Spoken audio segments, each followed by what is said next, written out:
If you've bought the Creality Space Pi filament dryer and you're wondering how to use it, here's a quick walkthrough.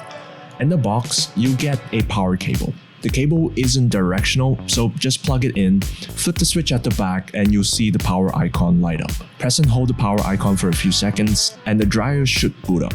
The gear icon scrolls through the menu, the up and down arrows adjust the selected settings, and that's all you need to operate it. On the screen, you will see PV, SV, and RH. PV is the present value, which is the current temperature inside the dryer. You can press up or down to switch between Celsius and Fahrenheit here. SV is the set value, which is the temperature you're setting to.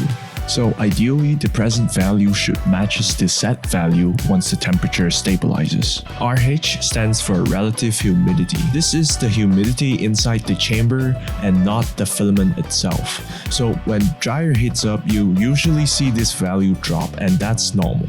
But this value dropping doesn't mean the filament is fully dry yet. So let it run for the full recommended time. If you want to be certain that your filament is dry, you can weigh it before and after or run a test print. But in most cases, following the recommended time is good enough. The material option just sets the temperature based on Creality's recommendation. For example, PLA defaults to 50 Celsius. Switch to another material and the temperature adjusts automatically.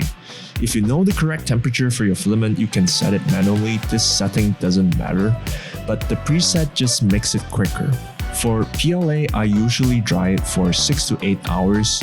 If I'm short on time, I'll raise the temperature by 4 or 5 degrees and run it for 3 to 4 hours instead. Just be sure to check your filament specs before increasing the temperature, because setting it too high can definitely deform your filaments. Lastly, it's the time setting.